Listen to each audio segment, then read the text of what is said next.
Meeting to order. Hold on just a second, the live stream's still going up. Sorry. Yeah, that's all right. Sorry.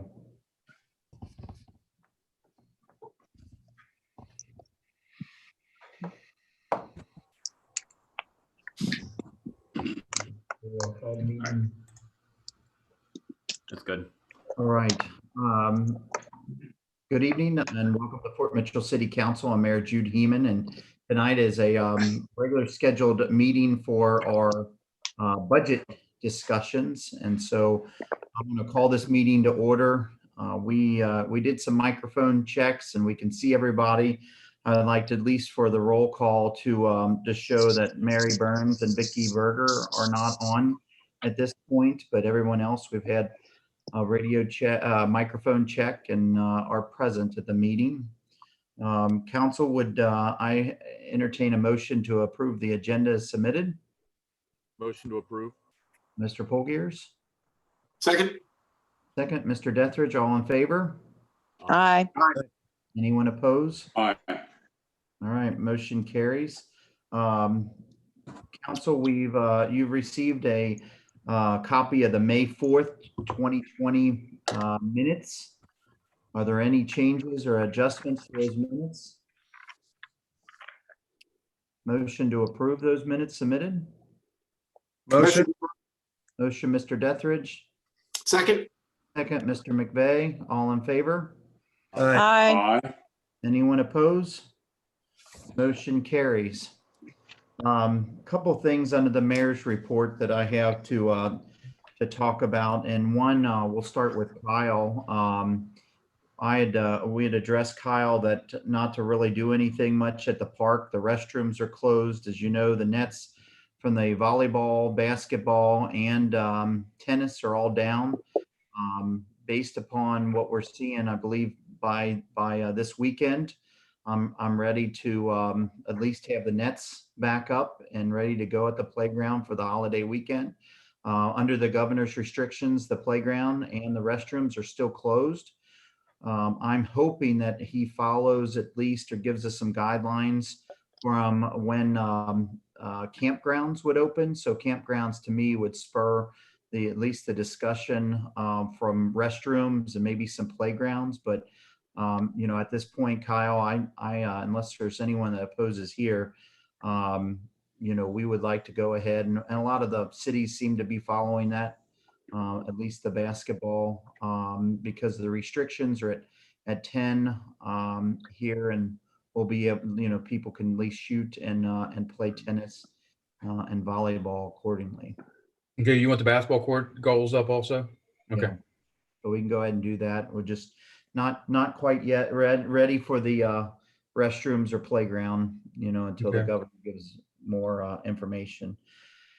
I've talked to other cities. I think everyone, in my opinion, are reluctant to cancel parades because as far as I'm concerned, I don't want to see us cancel a parade, but I don't know how. We can, the governor is announced that by July the 1st, there would be a gathering of 50, and how we could go from 50 to 10,000 in 4 days. It just takes so long to prepare and doing that. And unless council has another idea, just with the gathering at the children's home, let alone along the parade route, just the gathering at the children's home is just a lot of people. Unless somebody else has an idea, I plan on making an announcement this week that our parade is canceled.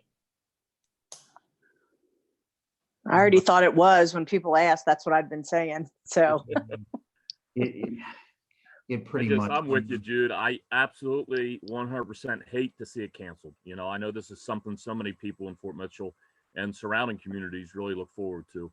But at the end of the day, 10,000 people. How do you social distance that? You can't regulate it. There's nothing we can do to make it safe. Well, I think also, to follow that, Greg, first of all, Jude, that's a tough decision on you, and anybody has to make it, especially yourself. But if we're sitting here talking about not opening a restroom for 50 people next weekend, I have no idea how you're going to get 10,000. No. Mhm. And it's just sad, but I think we're to that point where I've got to make that decision and make sure everybody understands why. So, all right, we will probably do a press release out this week, at least announcing that. So, I know several other cities have canceled their parades already. yeah, Mhm. exactly. The next two things that I have is that we did put an offer in for a person. I'm not going to share his name at this point because has to go through a background check and things. But we did hire somebody for Jeannie's position of the recreation and PR coordinator communication. And so we hope to have him start by June. I'm going to pause here for Vicky. Hi, Vicky. Can you hear us? Yeah, I can hear you, but I got lots of background noise, so I'll put you on mute. All right. Well, if the minute reflect that Ms. Berger came in at 8:38 or 5:38, 8:38, 5:38 coming in. Vicky, I was just given a mayor's report, and one of the things that was just discussed is going ahead and canceling the parade and making that announcement. Here upcoming in the newspaper regarding the parade. The others was getting the parks open, not the playground nor the restroom, but the tennis courts, volleyball courts, and basketball courts. And then I was just discussing that I hired and put an offer for a position for the recreation and communication person, and hopefully have them starting in the next 2 weeks. And then the final thing under the mayor's report is just the executive order 2020-11, which is temporary suspending certain zoning restrictions that relates to outdoor dining. I did get a lot of some questions regarding that, and just to be clear, and I am asking council tonight, to follow suit and support this through the municipal order. But the one thing on this executive order, is to make sure that it's very specific from the governor's office of how to maintain those distances when it comes to if people are outside and they need to go to the restroom. He has laid out distance requirements, making sure that there's an ample enough pathway as you go into a restaurant to the restrooms, and making sure that even outdoor dining also consist of separation and 6 foot apart from not just the tables, but from chair to chair. So the governor's been very specific with that. And we've already had a few businesses submit for us to go and look at their location to actually put outdoor dining. So Andrew, do you have anything regarding that? I don't. So we have one application and one it's emailed back and forth at this point. The one thing I do want to make clear, just in case it wasn't clear in the executive order and the email, I did send an email to all the local restaurants that I had contact information for. A tent that's over 400 square feet still requires a building permit. So nothing that we did changes that. And even if it's under 400 square feet, the tent itself still has to comply with building code.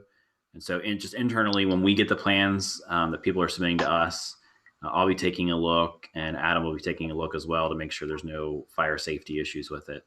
And then, again, if it's over 400 square feet, then they have to go through the PDS permit process, and we'll do our best to help them through that. Because that's something that I don't think everyone realizes, that a tent is still considered something that requires a building permit at that size. So we really don't have comments from council tonight or department head. We're going to go through budgets, but what I covered, does anybody have any questions regarding that or questions for me? We'll do that under the mayor's report.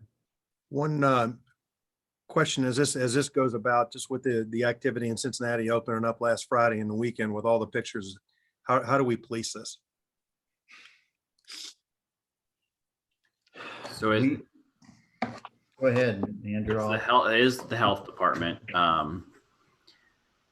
it's their responsibility to enforce any kind of orders regarding social distancing or anything that's come from the governor's office as the first step in enforcement.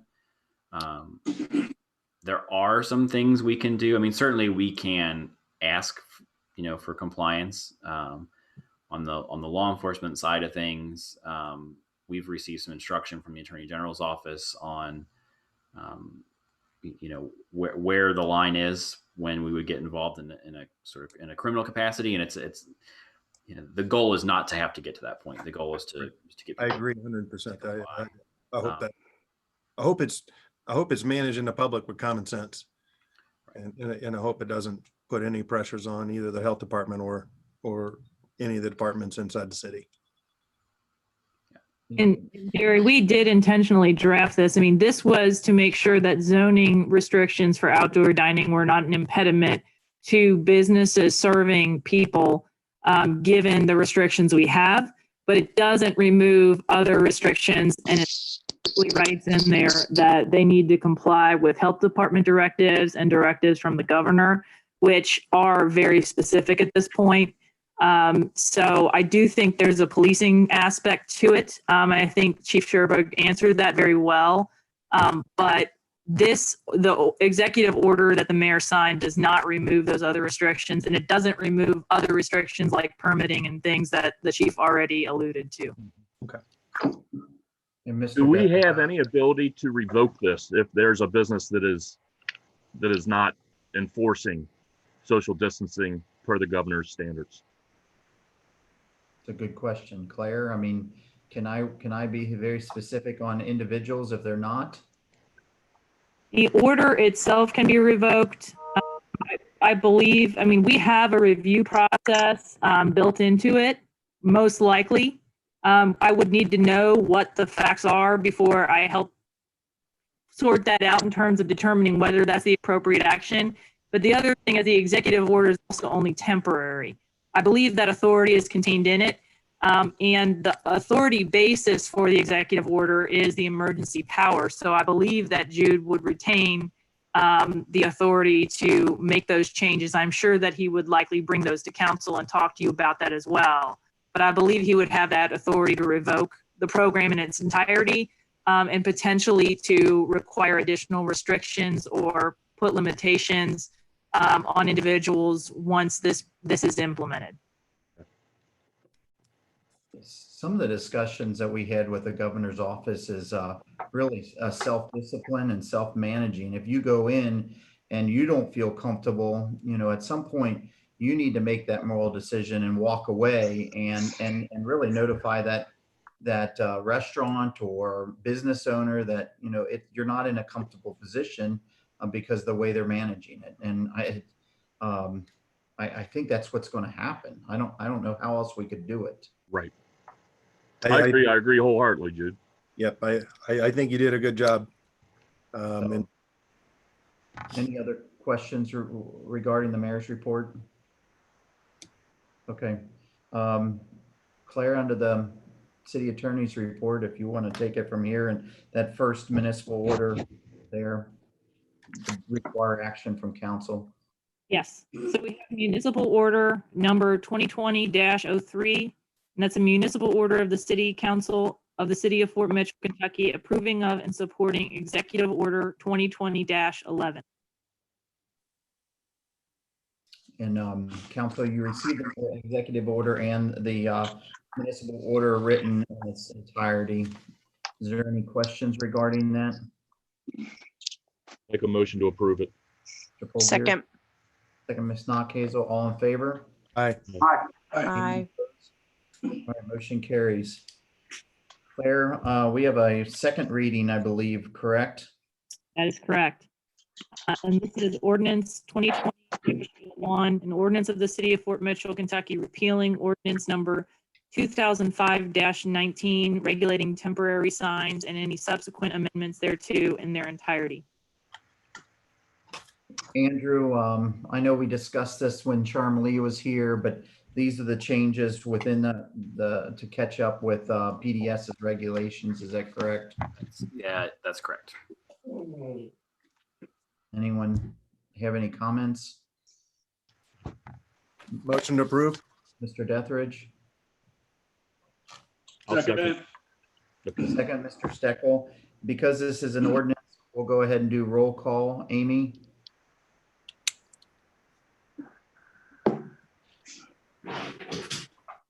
Amy doesn't hear that. I'll do that. There we go. She was muted.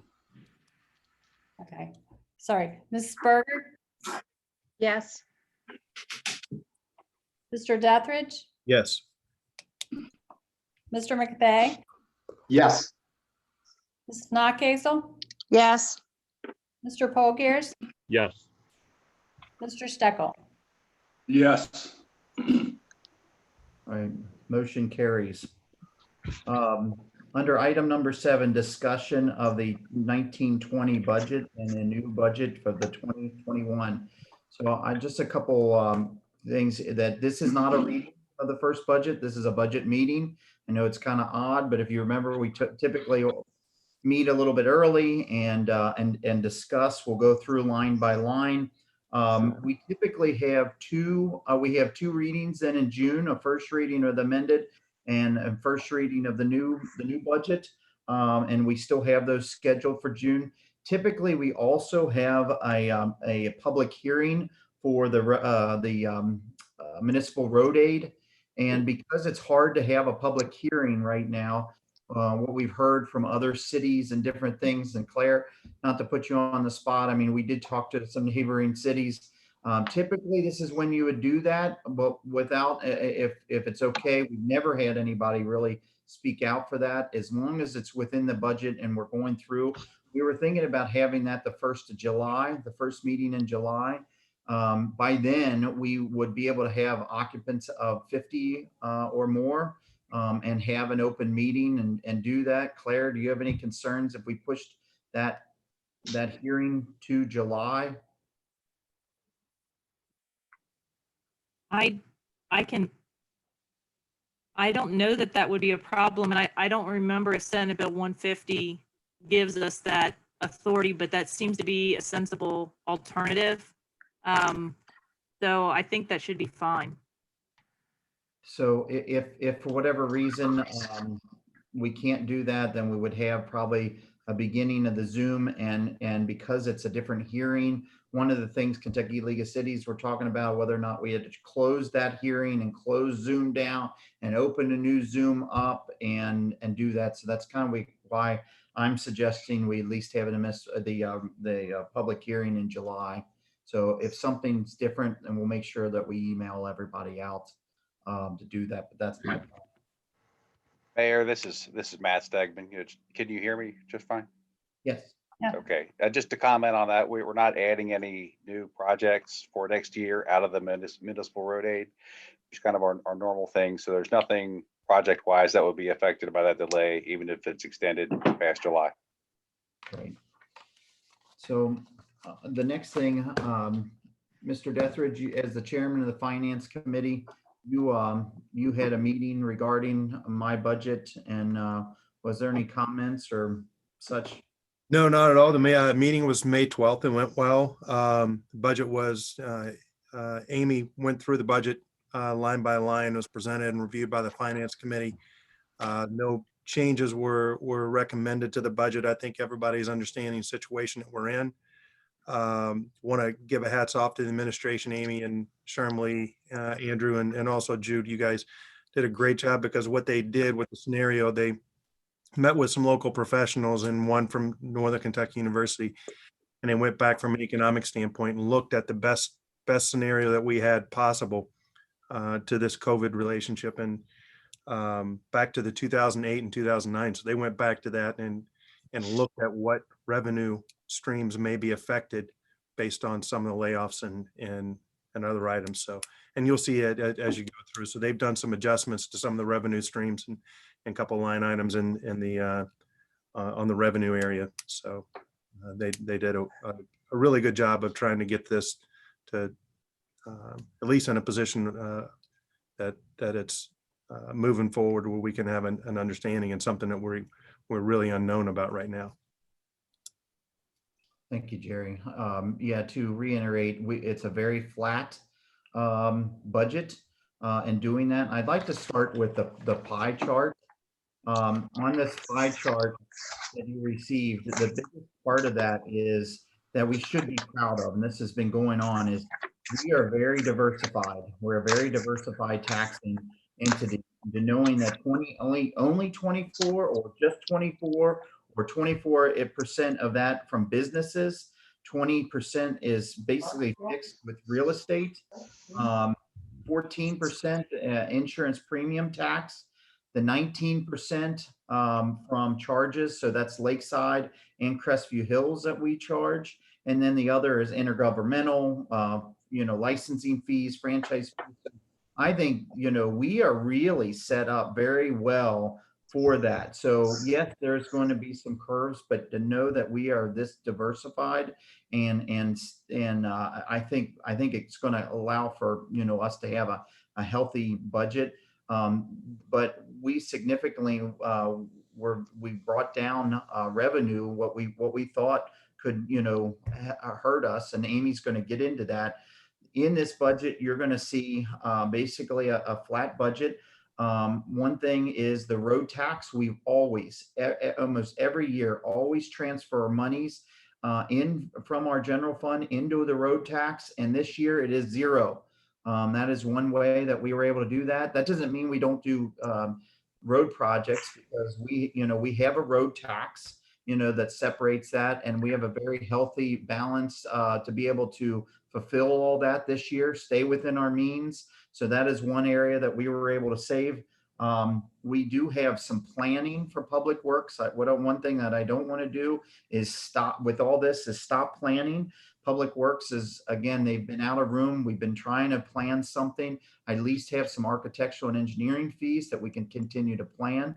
But the building or anything else, it's just getting the ideas and the master plan. That is in this budget. The trees, we were doing significant tree replacements along Dixie Highway and things. We said we were going to do a certain amount, stop, let the canopy build. So we took a significant amount and dropped that. Let's stay status quo this year. Let the canopy grow up. So we were able to take some monies, along and out of there. And I think those are good reasons. One thing that we just continue to see go up in every department is IT. We're going to bid out our IT, but it's what we're coming back and finding, and Andrew pointed it out to me today, is just the software. Everybody, it seems like the computer programs have changed to where you don't buy the program, but boy, you get charged a yearly subscription and software fees. And we really noticed that's just not for police to fire to public works to everybody. That has really increased. One thing that I will say, and Mary's not on here, she has asked for a marquee for years, and I will say that I have not been too keen on the marquee, and really what is it? How do you do it? I will say that I've waffled enough to say that this COVID and how we communicate has changed my mind a little bit. And I'm asking for consideration and discussion on the marquee. I did put it in. It's a $30,000 or $35,000 budget. That is it a necessity, or is it a want, or is it need? This COVID has really strained us on how we communicate, and we've spent quite a significant amount over the last few years of extra signage. We're buying those small signs and yard signs and putting them in, because there is still a generational gap that we struggle with some communication, and I'm asking for your consideration with that this year. So with that, Amy, do you want to go ahead? And I kind of lined item some big expense, or abnormal expense or savings. So we'll go ahead and let Amy steer from here. All righty. I've just got a summary. Instead of going exactly line by line, I was just going to focus on the big changes. As Jerry said, we did meet with Janet Hara from NKU Center for Economic Analysis. Shanley and I did. She suggested that, she said best case scenario would be a 5% decrease in some of the revenues. And worst case, they're thinking 15%. So what we did was we looked at 2008, 9, 10, 11, and we actually had a 4% decrease each year. So we did look at that. So we have budgeted for a 10% decrease in payroll taxes and insurance premium taxes, gross receipts, annual license fee, bank deposit tax. So that's what this budget includes. Real estate taxes, we have them remaining the same. There probably will be more delinquencies. But in looking back at the recession, they did stay very flat. So we use that. The city contractual services are going to increase by 175,000, which we've increased Lakeside Park's contract so that they're covering more of in their proportional share of cost. So that has offset this decrease in revenue. And then Crestview Hills increases every year. So that's increasing by 10. Our ambulance billable runs, they were down quite a bit, and also the revenues were down in that area. We are in the process of changing billing services, so there's some delay there while we switch companies to collect those fees, but hopefully those will rebound next year. Let's see. I think there probably will be money we receive from the CARE Act. The state received money, and we probably will be receiving that, and maybe even some FEMA grants. Now, those aren't even included in here, so that kind of gives us a buffer. So revenue-wise, that's pretty much it. Does anybody have any questions? Amy, could you go into, and this is just on my own curiosity, because I'm not familiar with it. The telecommunications franchise tax, how is that based? Because I see it's going down. It's not much. I think it's pretty insignificant, but it does go down from this year to next year. Why is that? Well, I'm assuming it's because of streaming. People are streaming more, and that's Okay.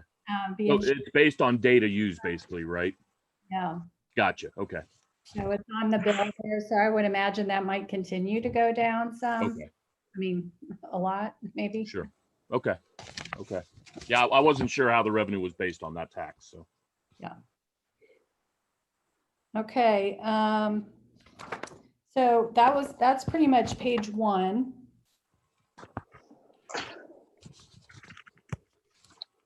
On page 2, so if you look at the revenues there, it's about 6 lines down. The revenues are staying pretty constant. And then if you look at the different departments there, these totals where it says general, police, fire, and EMS, this is the summary totals of what's to follow in the detail of this budget. So you'll see on the far right that the departments are staying pretty, low percentage increases. Admin even has a decrease. So I just wanted to show you that. And then the next section is transfers. We have a $485,000 transfer to capital fund, and then a $500,000 transfer to park, but that's actually going to be a loan. So it looked like from what they had budgeted for their renovations, that's all that they need is $500,000. So we did lower that from the $600,000 that we budgeted this year. I just want to say one thing regarding that, as we have a meeting with the board this week to try to get an idea of what their plans are. So we will have an updated number or an idea after we meet with the park board.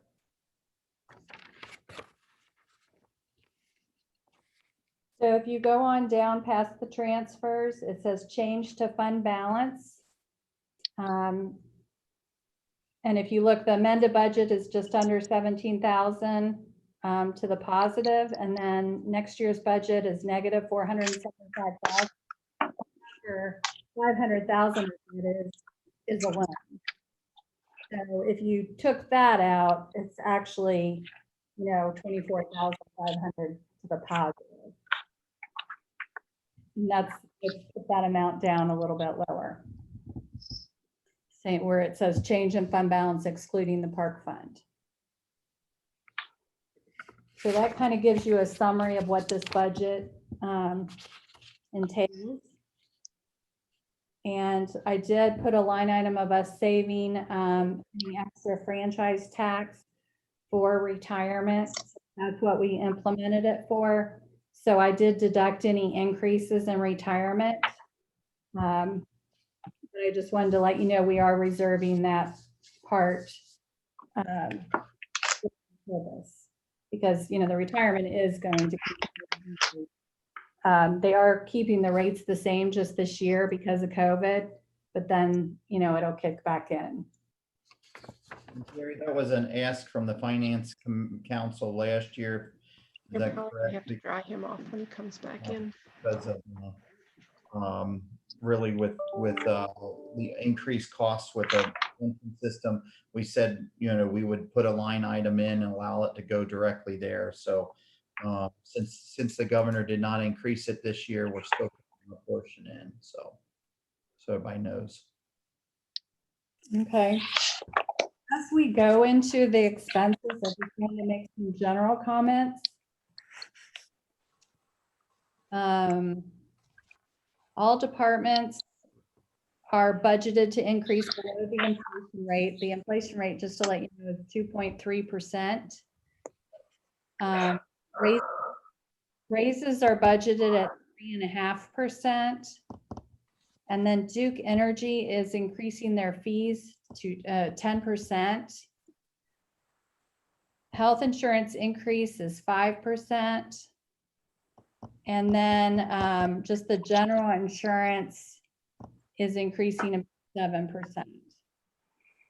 So those are things you'll see throughout every department.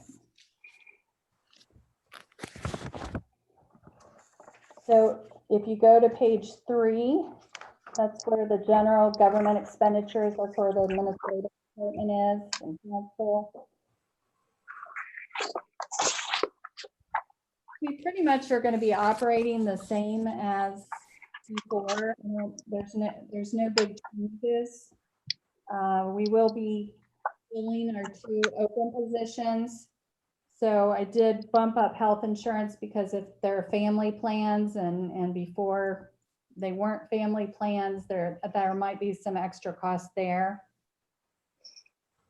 And then just like the mayor said, we are taking a 1-year break on the Dixie Highway tree removal and replacement phase 3 and just take a 1-year break on that. Other than that, everything's pretty comparable. Oh, and IT was the other thing that hopefully we can get that cost down. And we are. Does anybody have any questions on page 3?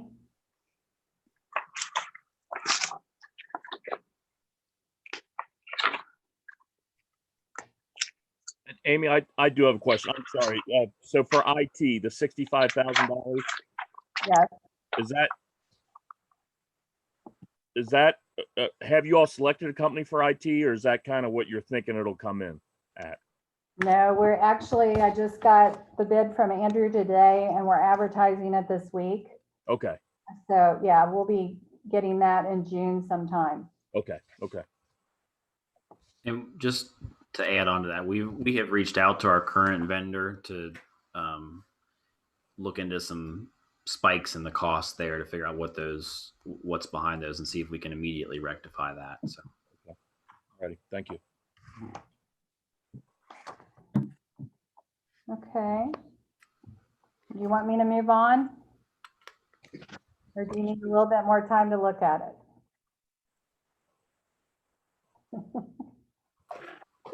I'm good. Go ahead, Amy. Okay. Unless somebody else needs more time.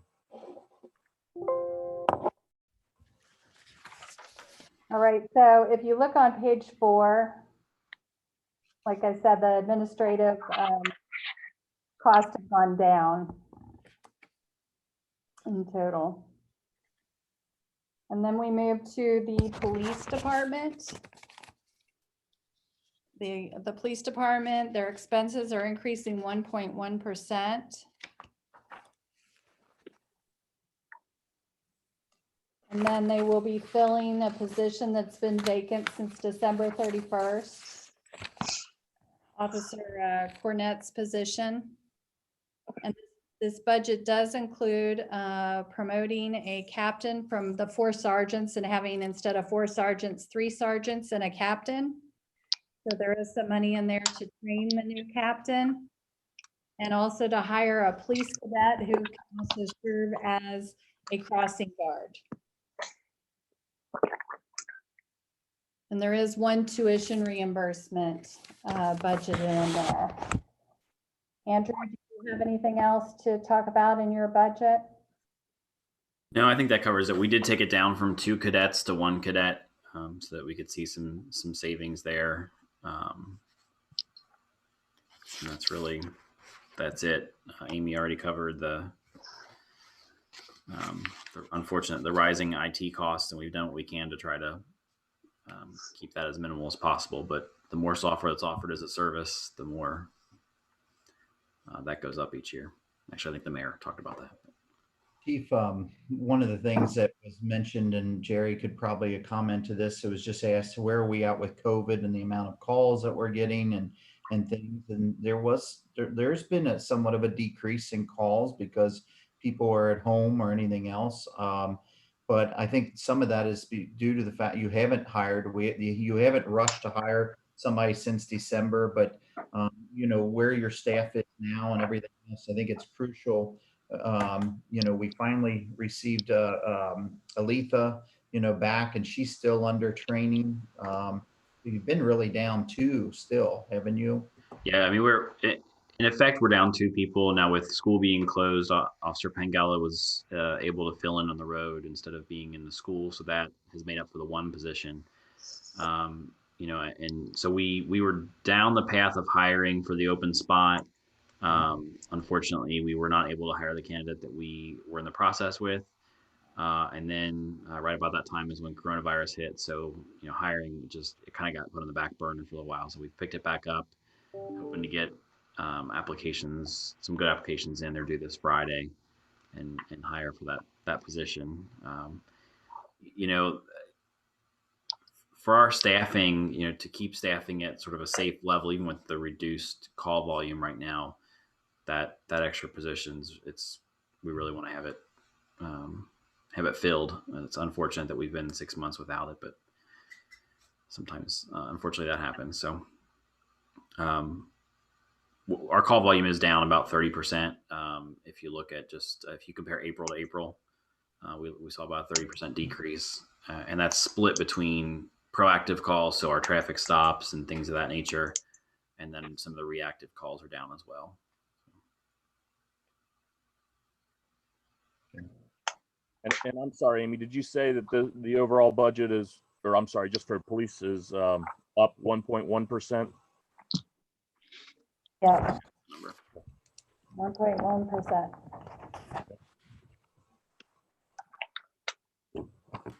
Anybody have any other questions about police department? Okay, moving on to the fire department. Their expenses are increasing less than 1%. It's 0.94%. The staffing, which last year we increased to 4 full-time and then 1 part-time on staff most of the time, correct? There's 5 people on shift at teams. And then, so that's, they're staying at that. There is 1 tuition reimbursement request in the budget. And then purchase of $25,000 for new hose and med vaults required by DEA. Adam, do you have anything to add for your budget? Yeah, that covers it. I mean, the med vaults, we have those now, but they're no longer able to be serviced. So we have to replace every one of those to meet the requirements of the DEA for controlling the narcotics that are on the ambulances. Greg, very similar to police, if you look at medical, 5% increase, 10%, 10 point, what is it, 8% increase on workers' comp, all these things to still come in flat, and to be able to give them some raises. I mean, they cut some other things, so I'm really happy with what they've done.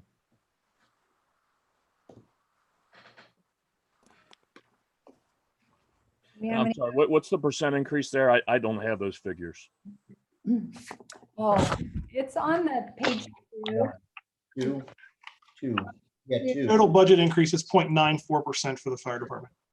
0.94%. I'm sorry, could you say that one more time? 0.94%. 0.94, thank you. Hey, Greg, so on page 2, departments, it's a summary. There's general, police, public works, and rec, and then there's I'm sorry, I missed that. I got it. Okay. the only weird one that's on there is it says recreation 1.98%, but that's like $1,800. So Right, I understand. Yeah, well, that can wag a number a little bit different. Yeah.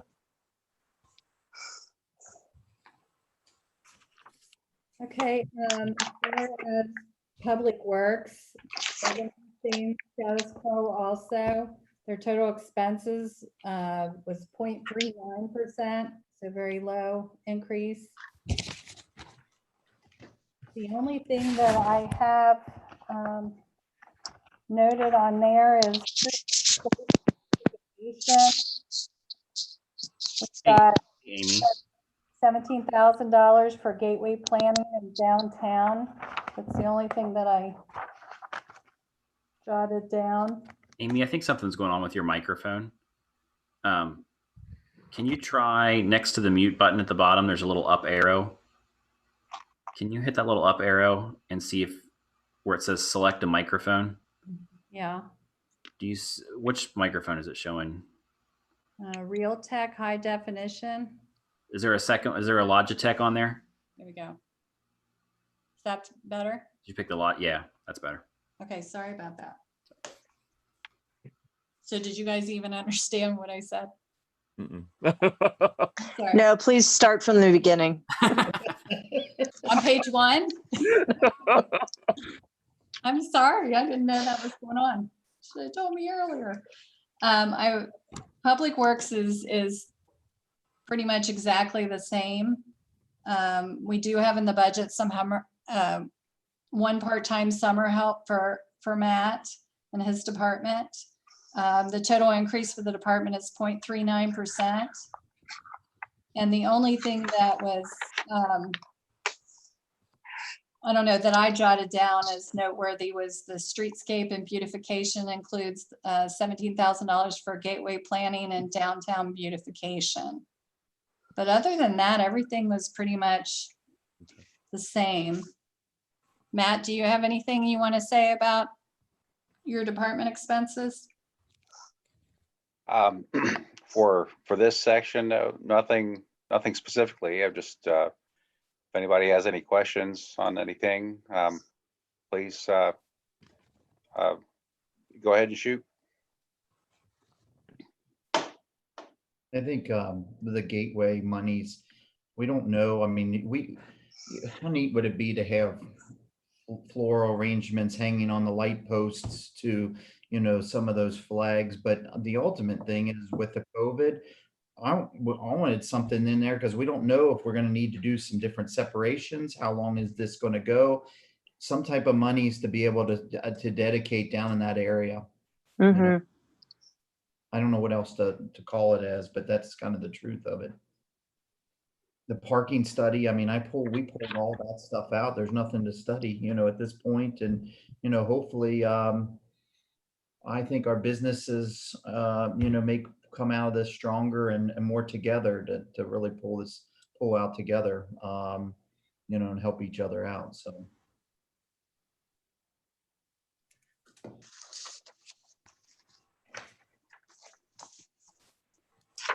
Okay, the next section after Public Works is Recreation.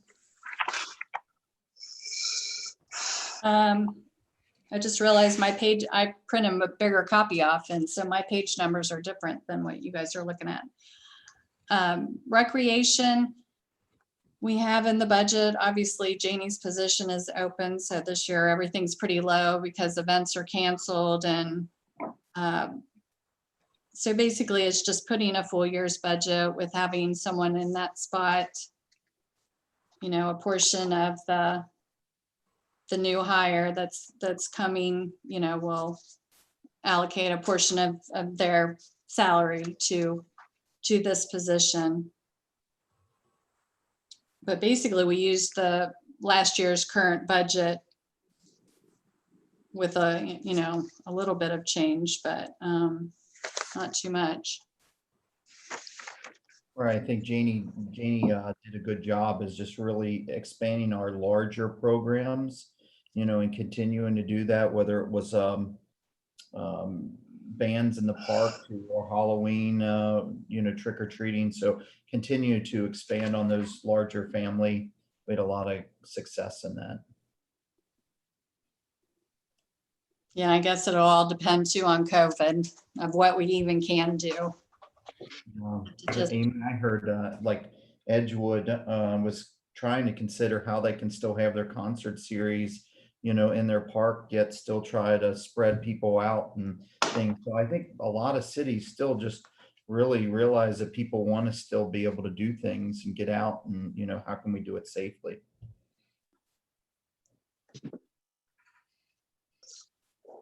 So that's pretty much it for the general fund. We'll be moving into the municipal road aid. So do you guys need the page number on that? That would be page 9.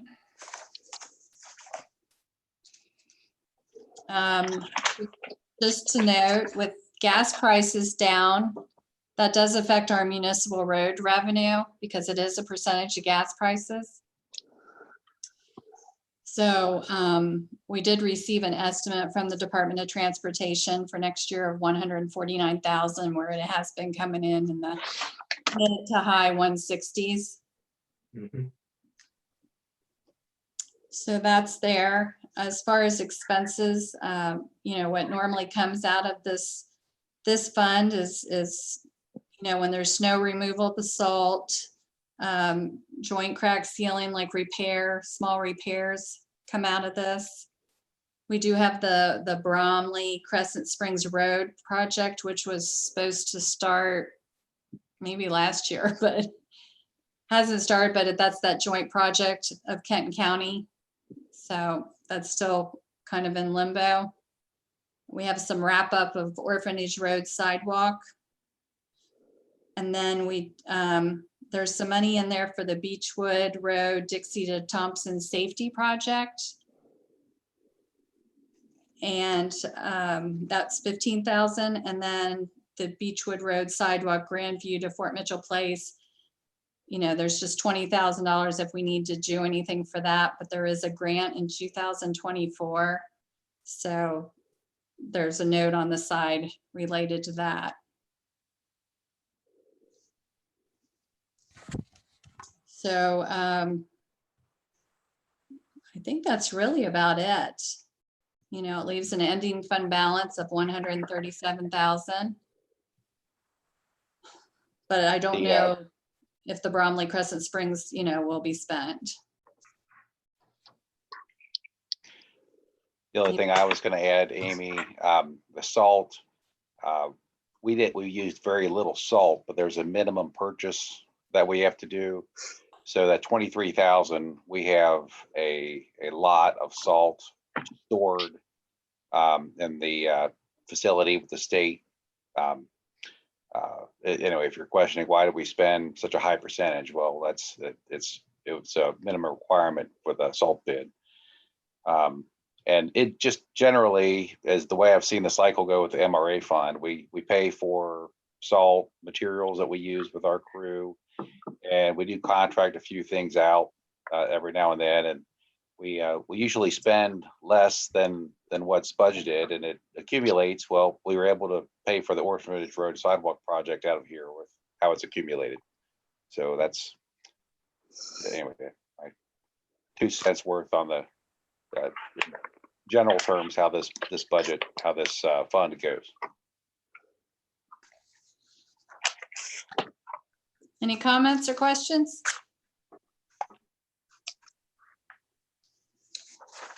Okay, the next page is the park fund.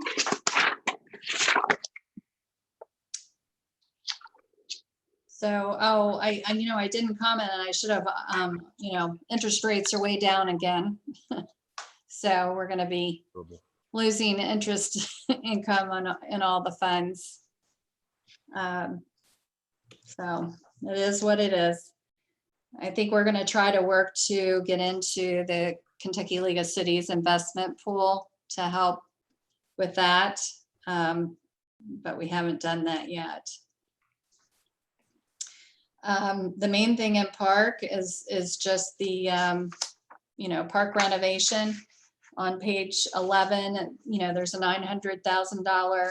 That's just a carryover from last year's budget. And so Kyle, do you have anything to say about your budget or that? Nothing really general. We'll learn more about the renovations on Wednesday. We're having a park board meeting, special meeting on Wednesday. So we'll have a little more idea about that. But the other part of the budget is basically what we've done in the past, other than we've been off for the last 2 months. So our spending for this budget cycle is probably going to be a lot lower because we've not done any prep work for the park, or very little.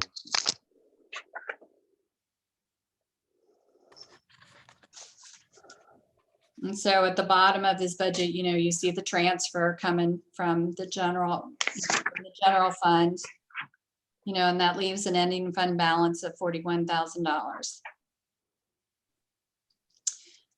Moving on to the road tax fund. I strayed from my notes, but we do have in the revenue section, besides the road tax itself and interest income, there is the intergovernmental $505,000. And so you'll see on the side there, there's joint projects with SD1. So like SD1 is going to pay $70,000 of Highland, 277 of the Ridge West Orchard, and actually the Water District too. And then Grace with 158,000. So that's what that revenue item is. Just to clarify, the Ridge West Orchard, that's 277. That's a much higher percentage of that's water on that particular one. Just in case anybody was wondering. So if you go onto page 12 that lists all the roads, we have $1.9 million of road work budgeted. So even though we don't have a transfer to the road fund, we have quite a lot of road work that will be going on. So you can see the list there: Ridge Road, West Orchard, Coleman, Highland Avenue resurfacing. Big ones, Watch Hill. There's some smaller ones, Grace Avenue.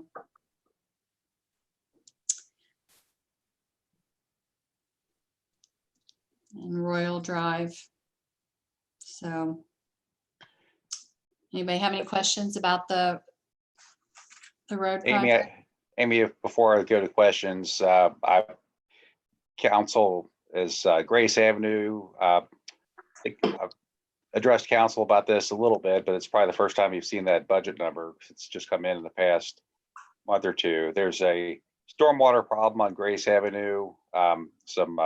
It's a section of Grace from Grace Court down towards the old Drawbridge property, but it's in that direction, and it's a short segment of roadway that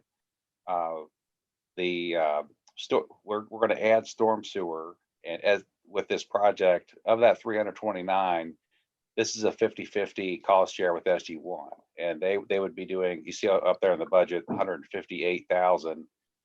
There's a few things that are roadway specific that we added, but this is just budgeting for that. And it's not something that we had planned for, but we have the opportunity.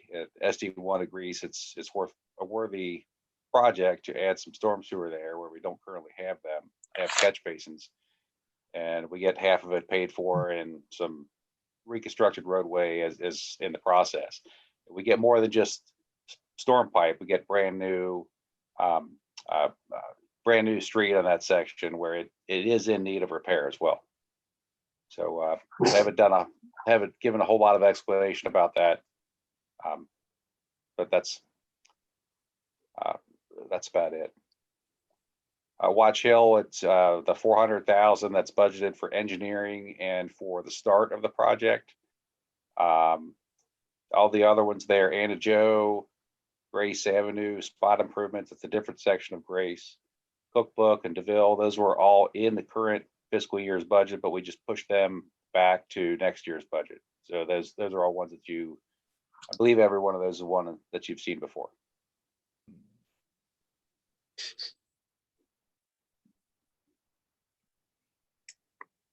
So any questions, comments?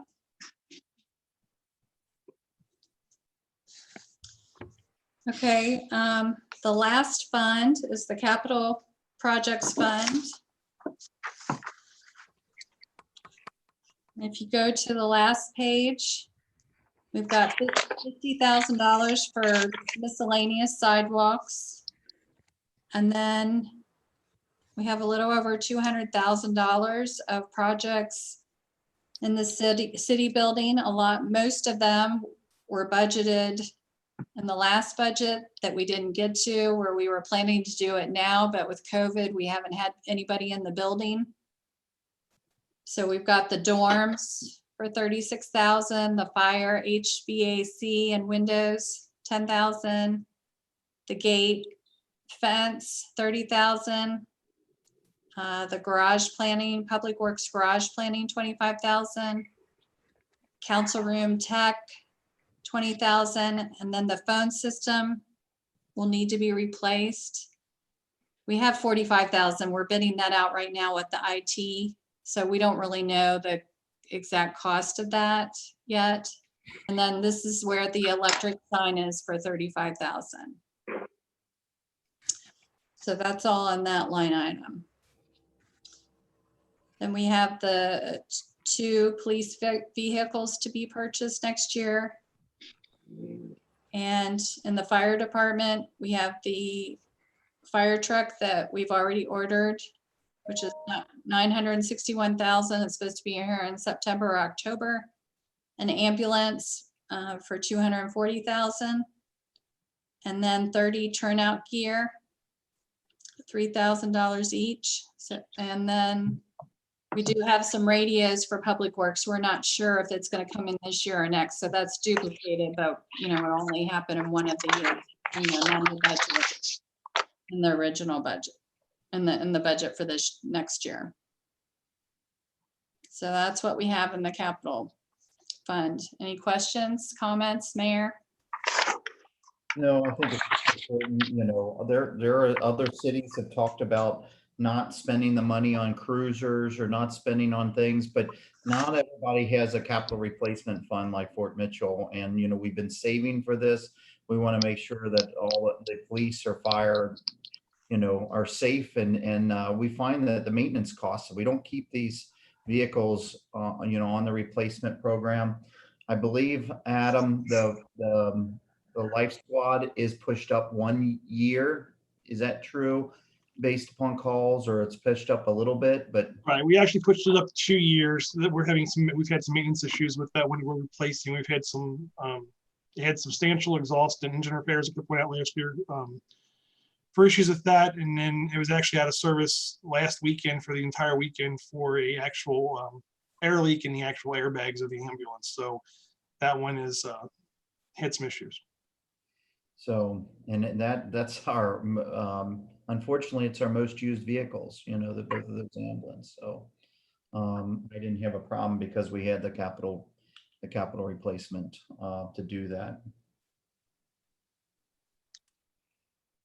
Any other concerns or thoughts on capital?